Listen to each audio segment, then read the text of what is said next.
مرحبا حبايب، كيفكم؟ شو اخباركم؟ اليوم بدنا نعمل لكم اكله بنحبها كثير، كلنا بنحبها. اليوم بدنا نعمل فطاير او قطايف، نحن بنقول لها قطايف، كثير بلدان بيقولوا لها فطاير او شيء ثاني، فطاير جبنه، فطاير بجوز، فطاير بقشطه. نحن بدنا نسوي اول شيء العجين تبعنا. طبعا نحن عندنا كاسه الطحين، عندنا ربع كاسة سميد ناعم، وعندنا كاسة ونص مي، هاي كاسة وبعدين بدنا نضيف نص كاسة. وعندنا هون شايفينه هون بالكاميرا، عندنا هون خميرة يابسة سريعة التحضير، وعندنا هون كمان بيكنج بودر، معلقة بيكنج بودر، وعندنا هالقدر اللي بالمعلقة ملح، يعني هذا اللي هو بيلزمنا مشان التخمير تبع العجينة.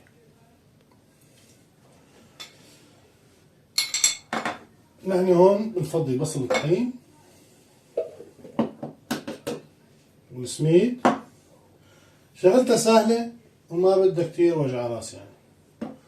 وبنفضي كل هدول كمان ضربة واحدة، شايفين الخميرة والبيكنج بودر والملح. نحط لها كاسة مي، ونجيب لها كمان نص كاسة، وبنحطها فوقها. نقدر نخلطها بإيدنا، وإذا في عندنا خلاط بنخلطها بخلاط.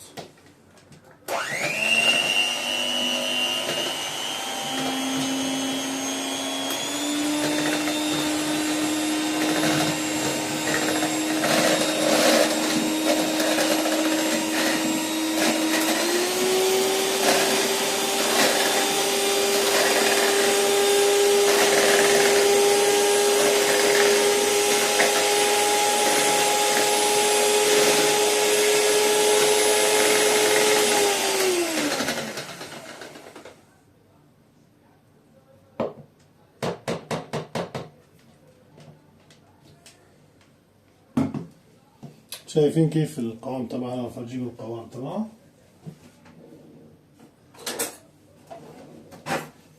هذا القوام تبع العجين، شايفينه؟ هذا هو، هيك بيجي القوام تبعه. طبعا هاد نحن بعد ما نساويه بنعيفه 10 دقايق، بنعيفه على جنب 10 دقايق وربع ساعة بيكون جاهز.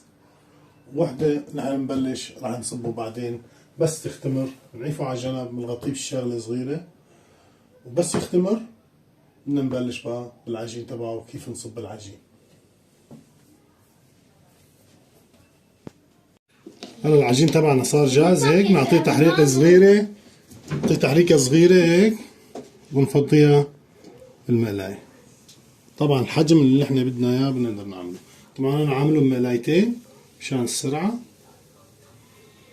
شايفين كيف هيك طلعت؟ العجينة هاي بتستوي بسرعة، بس العجينة عطتك هاي النتيجة، فمعناتها العجينة ناجحة. شايفين كيف؟ هاي هي. طبعا هلا راح تستوي، راح نشيلها نحن، راح نقيمها على جنب لبين ما نحشيها.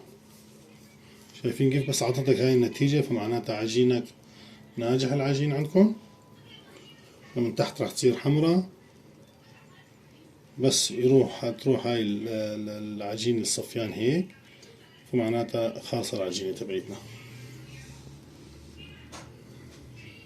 شوفوا ما أحلاها طلعت. هلا هيك من تحت لازم تكون جاهزة صايرة، من تحت شايفين كيف من تحت صايرة هيك، بصير عندنا عجينة القطايف جاهزة. شايفين العجينة كيف طلعت؟ شايفينها كيف؟ هاي بتطلع مثل الاسفنجة، بتطلع العجينة طرية وناعمة. هلا هيك لما بنحشيها بتطلع القطايفاية برشة قريش. شوفوا كيف العجينة صارت بعد ما بردت. هاي هيك العجينة، شايفين كيف صارت هيك طرية ولا أحلى من هيك.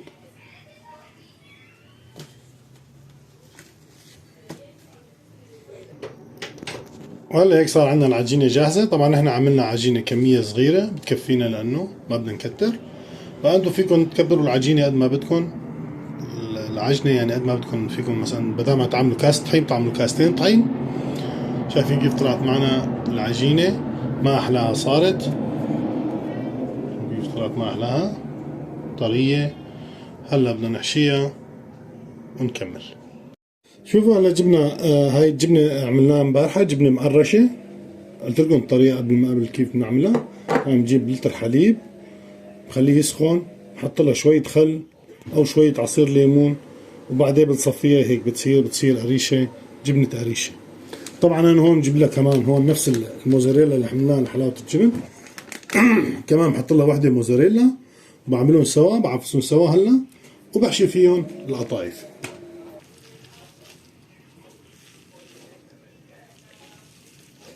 هلا حبايب بدنا نحشيهم.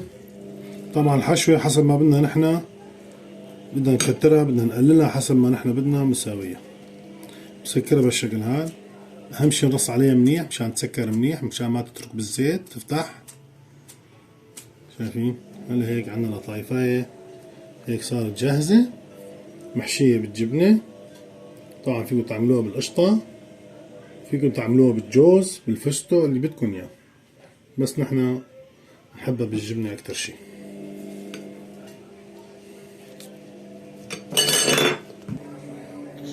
هلا صاروا جاهزين بدنا نحطهم. هلا السخن الزيت عندنا صار سخن. هلا بدنا ننزلهم بدنا نعملهم وجبتين مشان نعملهم على راحتنا. نبلش نقول بسم الله.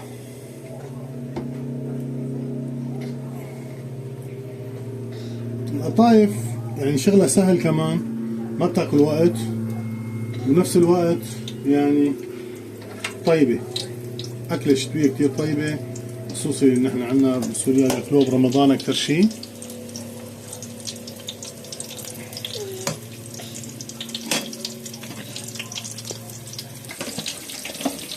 هيك صار عندنا جاهزة. طبعا التحمير طبعا قد ما بدك، حسب كل واحد حسب كيفه، بس هي هيك لونها حلو. طبعا القطر تبعنا لازم يكون بارد لما بنزلهم القطايف، لما بنزلهم بالقطر لازم يكون القطر بارد. حبايب القطر لازم يكون بارد. بكبسها تحت القطر هيك، خليه هيك تصب القطر تبعها، خليهم بالقطر شوي دقيقتين ثلاثة، وبعدين بنصفيهم من القطر. هيك صرنا خالصين القطايف، صاروا جاهزين. هلا هيك بنجهزهم، صاروا للأكل، جاهزين للأكل. عرفتوا كيف حبايب؟ هلا بنحطها شوية مكسرات، شوية فستق، لوز. أنا هيك بفضلهم. فيكم انتو تحطوا هون كمان شوية جوز الهند، شوية قرفة. هسا أنا هيك بحب القطايف، بحب إنه تعجبكم إن شاء الله وتعملوها تزبط معكم. لا تنسونا بالإعجاب، تعليقاتكم الحلوة. تضلوا بخير. سلام.